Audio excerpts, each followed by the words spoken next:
Hey there! Welcome to Thought Leaders Cafe. If you're feeling overwhelmed by everything life has been throwing at you lately, rising costs, kids are always on screens, work stress, you name it, you're not alone. Life can feel heavy, and managing stress isn't always easy. That's where we come in. Today, I'm talking with Sophia, the founder of Purple Mindset, who's passionate about helping people find simple ways to make self care a priority. I can't wait to dive into this conversation. So let's get started. Hi, Sophia. Welcome to my channel, Thought Leaders Cafe. It's awesome to have you here. Thank you, Aruna, for having me here. I'm so honored to be talking about something that's really close to my heart. What brought you close to this mental health and wellness? You had a different background of education and you actually are pursuing this as your passion now. So, what happened between your formal education to your new passion? Great question. Yes, I have an MBA degree in marketing and wealth management back in India about 18 years ago. And I was working in Axis Bank at that time. And I got married 16 years ago and moved to the United States to Kenosha, Wisconsin for the very first time. And my journey of self discovery started, so to speak, because when you kind of move away from your, say, your identity, like your job and your familiar places, I had this lag of dabbling different roles from Okay. being a wife and stay-at-home mom and getting back to workforce. But in this dabbling period, I would say I was gravitated towards writing, to be specific. And I started blogging to begin with at that point of time. And after blogging for about 10 years, and things that I learned started helping me, especially the self improvement books and mindset kind of tools and techniques, I decided to publish my very first book, Awakening is for Everyone, Wow. in the year 2019. And again, when it started touching other people's lives, I wanted to do this more. And I found a certification as Master Life Coach opened the gates for me to do what I'm really passionate about. And I was fascinated about science-backed tools and techniques like cognitive behavioral therapy, positive psychology, NLP. And when these tools and techniques started improving my own life, I wanted to, again, get trained and certified and equip myself to share it with others. And that's how my journey started. And when I started finding, when it started showing impact in Kenosha, Wisconsin, I decided to continue, even though we had to move to North Carolina in the year 2020, where I could again pursue my passion for coaching and mental health. It started primarily with moms, but I could go across all age groups and backgrounds because I could collaborate virtually at that time across US and internationally, conducting virtual workshops and one-on-one sessions. And then when I came to Bothell, Washington last year, I had this clear-cut vision that I want to take these simple tools and techniques to as many people as possible. And I have my own company now, Purple Mindset, where try to do public speaking, specifically focused on mental health awareness. And I've spoken at North Creek High School at Bothell, and then followed by Seattle Convention Center at Telangana Association Culturals, and then the recent one was at Lake Washington Human Resource Association Symposium. And there's one more coming next month at ANA Fitness Studio, a yoga and mental health workshop in Sammamish on November 10th. And life has been wonderful, helping, touching lives, whether it's one-on-one or through workshops and public speaking. Wow, that's very exciting journey. Really. Started with a big bang of writing book and then exploring different areas of mental health and then sharing your knowledge with rest of the folks with science backing up your ideas. That's amazing. Wow. I'm excited to hear more about it. So, when you started on this mental health wellness journey, what were your first challenges? Because sometimes mental health is not perceived at the same level as physical health. For example, at office, I can say, hey, I'm not feeling well today, I have fever, I'm going to take off, versus I'm going to a therapist today. I'm not feeling great about myself today. So there's a huge difference. There's a taboo, right? So what were the challenges when you started this journey? You are so right, especially because I started this journey almost like 10 years ago to in an informal way. So I did notice there is a taboo, or just even take it easy. Like no one is going to be like, oh, I'm feeling sad, so you need to take a break, kind of. There was very rare thing called mental health break compared to the physical sickness. But as I see the progress amongst people's mindset, it is slowly opening up, and I see after going, moving across the country as well, people are realizing mental health is not a separate thing. Even it even affects physical health, so it's very Right. intertwined.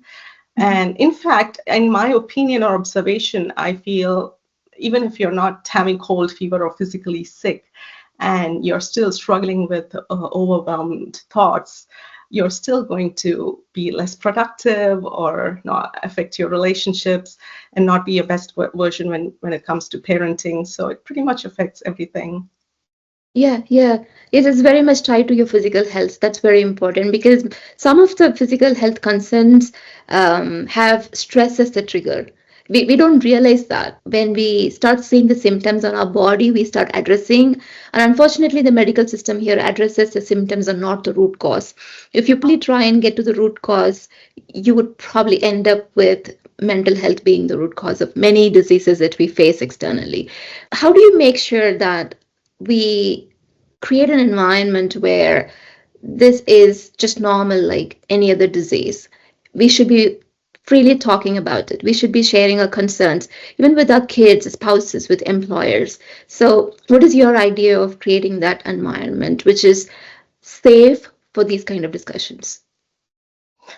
Just talk about it more. That would be the first step. And creating that awareness. I don't shy away using the word anxiety, even, for example. It's not a taboo in my home. Like, uh, it's an emotion. It's part of emotion. And when I start my uh, say conversation, even I say every emotion has its purpose, and it's just feeling depressed or even anxiety communicates a message to you. So it's not something to be ashamed of as if it's something wrong with you. And just normalizing mental health breaks at workplace or at school or just in your own families. uh, Lead by example. Say we moms, we have a tendency especially to work, whether it's outside and coming back home. So we can take a break and care for ourselves, prioritize our hobbies or something that brings joy for us as well. So something small would really normalize taking care of our mental health, I believe. Mhm. How do you start with children? I think the earlier we start is better, so it becomes normalized. At home, can you walk me through a conversation a mother could have with the child about mental health? How to navigate through emotions, how to even identify what emotion they're going through and process it and come out of it if it's a negative one. So, how do we do that? Great question. I'm so glad you brought this up. Especially, I have a heart for our children in this generation because it's not the same like we were growing up. There is social media, internet, a lot of distractions, and thanks to moving across the globe with the globalization, we are Right. exposed to different varieties of morals and values. So it's this generation children need more guidance and coaching and support when it comes to mental health. So to answer your question, at home, the simple thing we can do is, let me put it like really simple stuff we can do. Watch Inside Out movie to begin with. Okay. Because it just normalizes emotions in a very funny, humorous way. And there is something called Wheel of Emotions. If people just Google it up, also, you will find that wheel where it is surprising that we just don't feel happy, sad, and angry. It's not just three emotions, but we can feel about 87 plus emotions. Oh, okay. And that you can, in Wheel of Emotions, it's very detailed, and we can have that in our home or phone, and then try to identify with your child.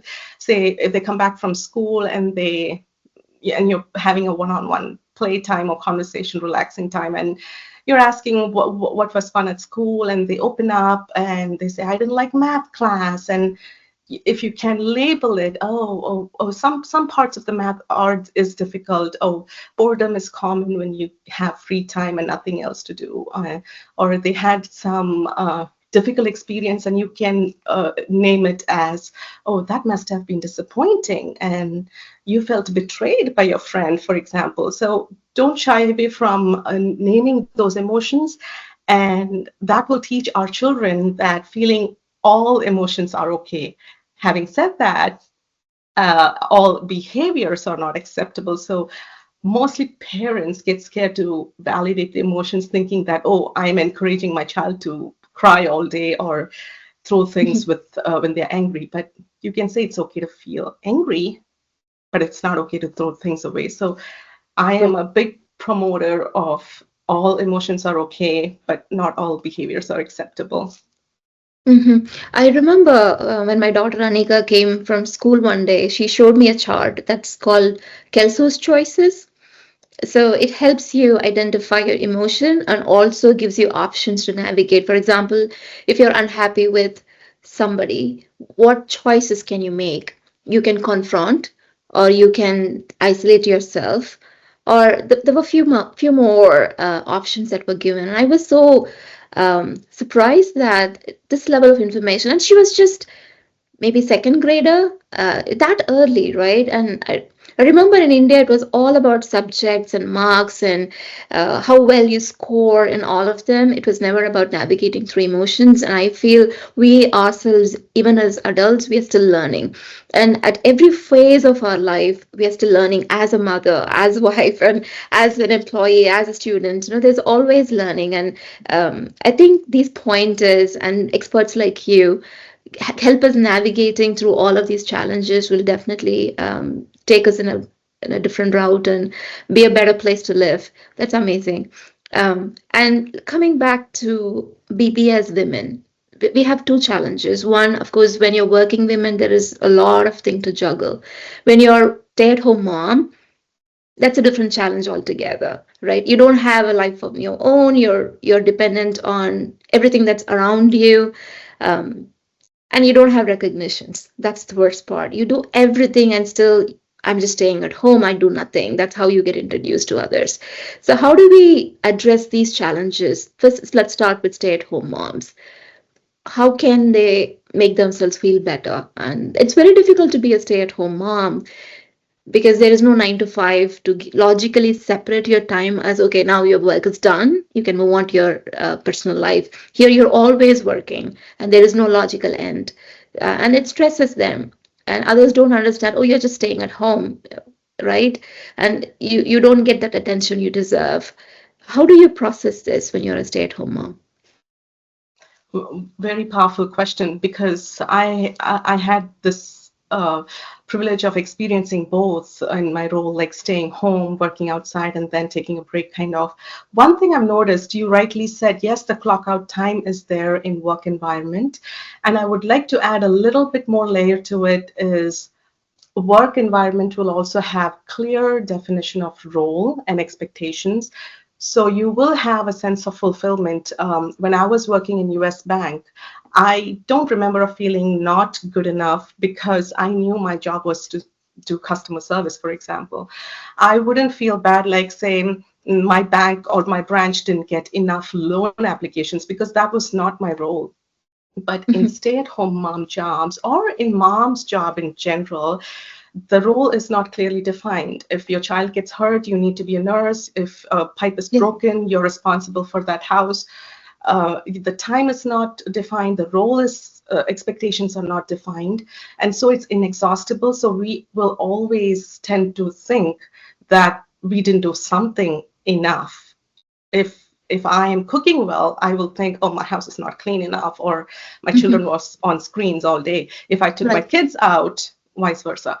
My suggestion would be to stay-at-home moms, or generally for moms, is that have your own rule book, create your own rule book and go by that, because times have changed in the last few decades. I would say we don't have clear-cut gender stereotyping, which was not something I would encourage, but still there was some clarity what we are supposed to do. But now we have to create our own rule book based on our own circumstances, our say our kids' needs, our family's needs, and that mom's her own needs and passion. To give an example, if I, from my own personal life, if I'm passionate about reading and doing something towards mental health, or writing or publishing a book, then I need to take that time for myself. And also, I say my value is to eat healthy. I need to Mhm. let go of what healthy food means. It could be idlis, but if I don't have time to make idlis, like what I saw when I was growing up, I can definitely lean on to salads, for example. So I need to forgive myself, create my own rule book. When do I need to ask for help from my own family, from friends, create that support system, especially we being away from our country and our families. So my Mhm. simple answer will be create your own rule book. It may or may not match with anyone else's, but it's yours. So that's where you start and set clear expectations for yourself. Yeah, yeah. I think it's essential to have your me time. But the practical difficulty would be I can tell my family, I mean, especially we are staying with our spouse, I have a meeting to attend. Can you take care of our daughter?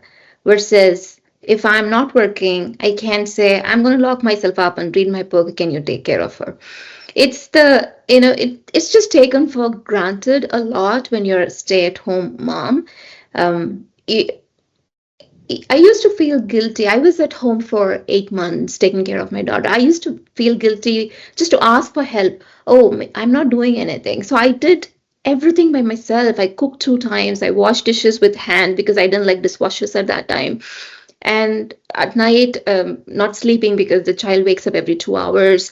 And I didn't even ask for help to support me because I thought maybe I don't need support. I'm not working, right? That was the blocker that I had in myself, and also the family around me. Oh, you're at home. You're supposed to do everything was there. So I was extremely overwhelmed. And I had lots of sleepless nights. And when I see women like that doing, and sometimes when I introduce myself to stay at home moms in a birthday party or any public gathering, oh, I'm not doing anything. I'm just at home. Please don't say that. That's the biggest job because you don't have anything for yourself and you're doing all the time something or the other. And the worst part is you don't even get recognized. You know, the when I make food and if I don't get comment from my family, yeah, it's good, sometimes it's just they just start eating it. There's no recognition, appreciation for what you do. But you do the same thing at office. Like, for example, I deliver a good piece of code, I delivered a project, I get appreciation, I get awards and whatnot. So that gratitude is naturally given as a reward of your work, but you don't have that when you're a stay-at-home mom. I'm focusing more on that because that was more stressful for me, more than my 23 years of actual peak career. That 8 months was very hard. So hopefully, when somebody who's watching this and stay-at-home mom, please make yourself some time and make sure that your partner understands your needs and have a open conversation that just because you're at home does not mean that they'll not help and you are supposed to do everything on your own. They still need to help with chores, help with children. It's still partnership. So you need to think that yourself and then have your own family onboarded with your schedules. I think it's a support system that they need to create, and well said, they need to find time for themselves, definitely. And now coming to working moms, here there's a lot again. Yes, there is particular time frame, but still there is office stress, and then you have to come and cook, and you still have to do everything that you have to do for the family, take care of kids, do the homeworks with them. How do we juggle that as a working mom? Yes, you rightly said, even though there is a clear definition and clock out time at workplace, it still comes with its own stress, and you deserve a rest time as well. But like I said before, after coming home, we have this inexhaustible role of mom. Like we take cooking responsibility, cleaning, and spending quality time with children, sending emails back to school, and paying bills and whatnot. not to sound monotonous, but start with your own rule book. What's your priority and what's your value? Here, I would like to address the power of conditioning. When you explained that it was hard, and I did go through that, and I saw many moms going through that, it's hard to ask for help when, as a mom generally, and stay-at-home mom. That's because we are conditioned to not ask for help or not be needy, kind of whatever the belief system we are holding. So we need to work on our inner beliefs first, that my needs are valid and it's okay to ask. And like you said, we need to train our families, because this is a new scenario, and probably most of our spouses wouldn't have thought about. In their eyes, my mom or did the same thing. She parented me. She went to work or whatever. She cooked and cleaned. What's the big deal? But it's important for our spouses to understand, and we can be that person to teach them that parenting roles have changed. It's not like sending them to school and providing for basic needs. I'm done with the job. The household chores have changed. And the corporate job has changed. It's not the job of those government sector like 20 years ago. It's a lot more juggling of roles we are expected to do. When these kind of expansion in our areas are happening, it's insane for one person as a mom to handle everything. So take a deep breath, take a time out, and communicate with your spouse by addressing your needs. I say start with I statements, because most of the communication, you didn't do the dishes and you didn't take care of the children, and look at me, I'm late for the meeting because of you. So that's where the spouses get defensive and there's a Yeah. communication breakdown. So I would suggest that start with I statements. I feel overwhelmed when I have to do the dishes, drop the kid to school, and also go to work. How can we make this work? And you are addressing a problem in general. So then it's a creative solution, whether you're hiring a babysitter or the spouse pitches in and so on. So start from your inner belief system that your needs are valid. You can ask for help. This is a new age scenario. Communicate with I statements. Create your own rule book. That would be my suggestion. Wow, those are great tips. I should follow that. Sometimes, your mind is so stressed, and that's when you're not thinking through. It has to become as part of you, the way you communicate, because when you're irritated, voice raises, and it becomes like blaming the other person, even though you're actually frustrated and you're expressing your views. But the communication matters a lot, because the way you say it makes the other person listen to you, or makes the situation more aggravated than what it was already. Yeah, communication is very important. Thanks for bringing that. And every day is different for everybody, right? Some days are really good, you're happy, and some days are really low, because of either triggers from outside or something that's just feel like that on certain days. So how do you know what's normal and what is not normal? So when do you decide, I think I need help because I've been overwhelmed for so many days? When do you draw that line? Yes, I can just drink a cup of coffee and move on with my life. It's okay. Versus I need to talk to experts like you. Oh, perfect. Like that's something I have always been suggesting or bringing awareness to people around me, because even now at the hospitals, I'm so glad to see these questionnaire. Have you been feeling low for the past two weeks, or there are like several days? So draw the line. It depends upon case to case, but to give a number, at least if it's more than a week or a couple of weeks, you're not able to function in your daily activities or tasks, and there has been a shift in your behavior and even emotions or moods, and your eating patterns have changed, either overeating or not eating much. Sleeping patterns have changed. You're not able to sleep well. And some of the signs that comes on top of my mind, the big ones are, yes, self-harm or harming others. You need to right away seek help. And then just feeling overwhelmed. You don't want to keep going. Like I remember somewhere, like if your fever persists after 3 days, contact your healthcare professional. So I would just go with the same with the mental health as well. You don't have to figure this out by yourself if you're constantly feeling overwhelmed, not able to be productive or be happy in your relationship and other roles you're playing. So just draw that line, whether it's too heavy even for a few days or a week or two, and then seek professional help. Okay. All right. So this can be done like a regular appointment booking, or do you have a separate forum where you can go and check where do I find the right mental health experts? Yes, there are different categories in this. I would like to address, like, if you go to psychology.com, yes, you will have the list of counselors and therapists where you need to go through insurance. And specifically speaking about my purple mindset, that's going to be that different approach, because I'm trying to make mental health tools accessible and affordable. So it's not like the last thing I want to do when I'm feeling overwhelmed or even struggling is go through my insurance and then book an appointment that's after 3 months and things like that. Exactly.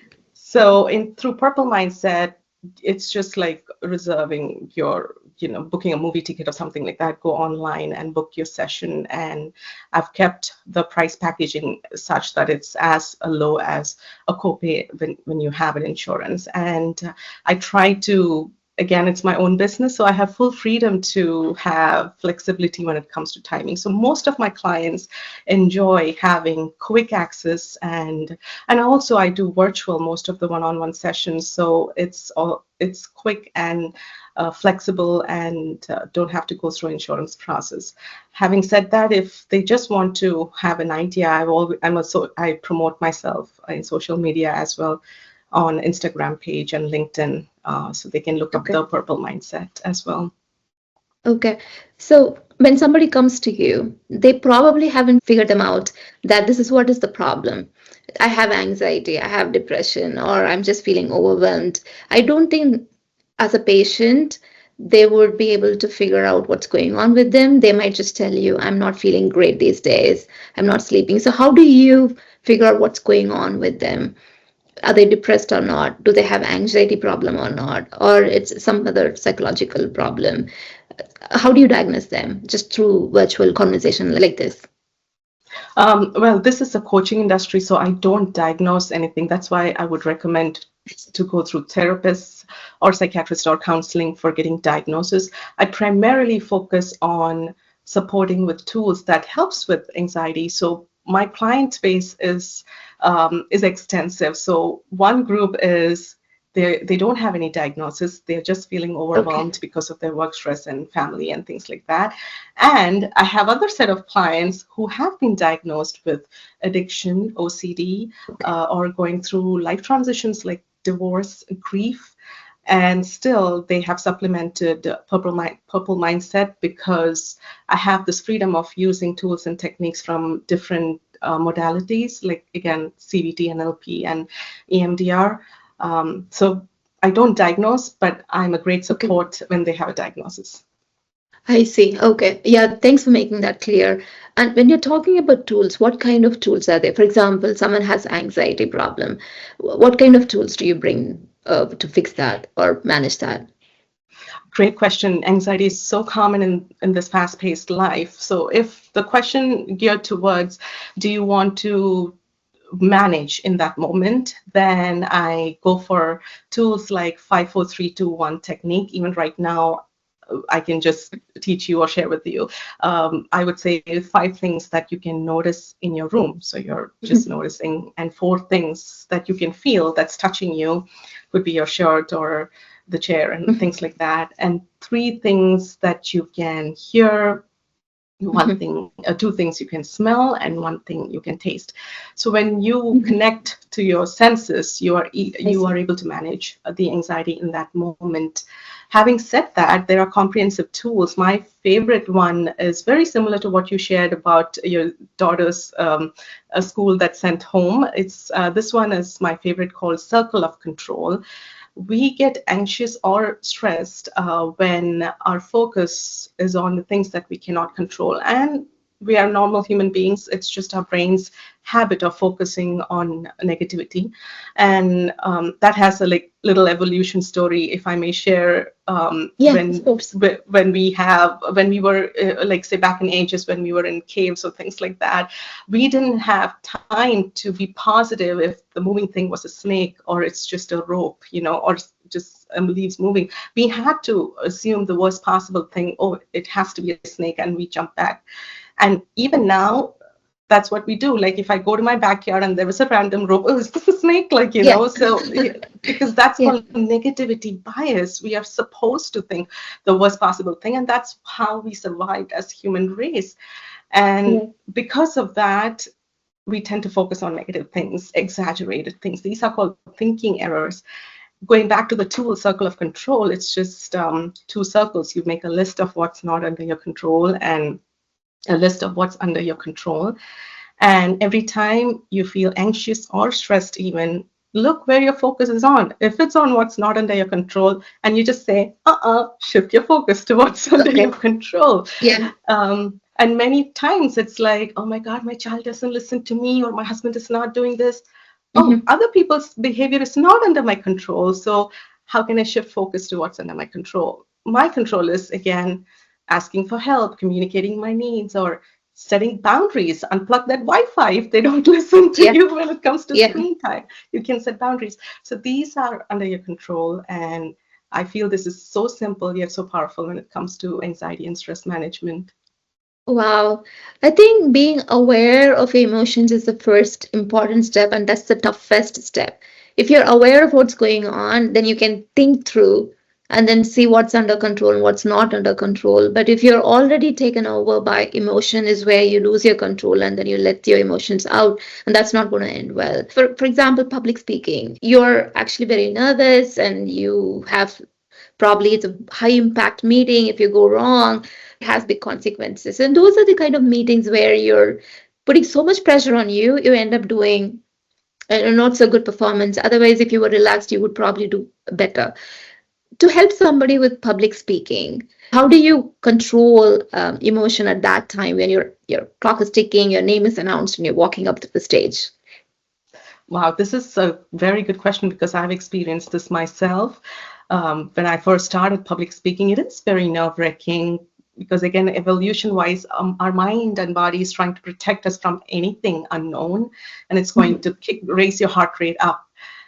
Here, I want to bring the power of meaning as a tool. The meaning we create in our mind generates emotions. And when we are scared, our heart races, our palms get sweaty. And when we are excited, say you're going on a roller coaster, I think that's a terrible example because I get scared in roller coaster. But if you're excited, say something great, exciting happening, it's the same similar heart racing, and you're sweating a lot, kind of thing. And if we can train our mind, training includes practice, daily practice. Like, I'm just excited and my heart racing is good for me because it's actually making me alert. Uh, just changing the meaning in that moment improves a great deal. And of course, I believe in using deep breathing. When you exhale for a longer time, like I say, like inhale for 4 and exhale for 8. When you extend your exhale time, it actually slows down your heart rate and makes you calmer in that moment. Talking Okay. about specifically about public speaking, if you run blank, use the power of pause. It sounds actually powerful when you actually blank out and you just pause. You don't say anything. Don't use uhs and ums and filler words. Just pause for a minute, deep breath, and start again. Start again. Yeah. Wow. Yeah, that's a really good point. Sometimes pauses are very powerful to let the audiences digest what you've said. They're not going to think you're pausing because you're blanking out. It could be just because you want them to process what you had just told, Yeah. or that dramatic beginning of the speech. So it could be anything. Yes, pauses are really important. We touched slightly upon the positive approach to mindset. For example, these days we are flooded with information from everywhere. There's information overload. And from different social medias, whether it's Facebook, LinkedIn, YouTube, wherever you go, if there is a news on there's a war or some accident, it's just you're getting naturally drawn to that. And then once you watch one video on all of these softwares have these recommendation engines. They think you like them, and then they keep giving you that negative content over and over and over, and they keep attracting you, and you end up in that vicious cycle of negative content, right? So naturally we are getting attracted to watch them. Oh, it's thrilling, what's happening, and what's happening with this person or that person with this country, and there's a war coming, and you start visualizing the negative impacts of them even though it's not actually happening to you. How do you consciously come out of that? Let's say I'm watching a video, and again, it starts with awareness and beyond awareness. Or is there any tool to consciously focus myself on something positive and not this? Great question. In fact, I recently posted something on my Instagram page, clean up your social media. That would be the first step where you can unfollow, mute content, and do all the things that is not serving you to be a better person or feel better even. From there, I call this comfort nuggets. Create something in your brain that instantaneously makes you happy or gives you comfort.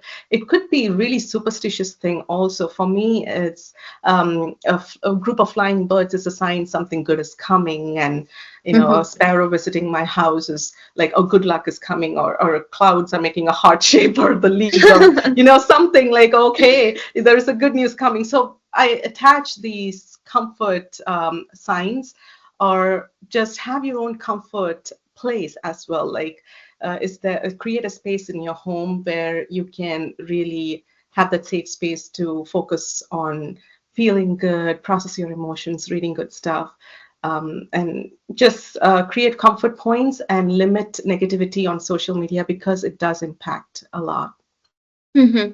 Yeah, definitely we all need to clean up. And these softwares are so intelligent that they pick up every single thing that you do and then form a personality of you, and they give you the content that they think it's best going to attract you to increase their click rate. I think everybody should do that. Can you share some of the tips, everyday tip? Do this meditation or whatever lifestyle change, that one thing I can take from you that will definitely improve the life. Great question again. I would start with morning routine.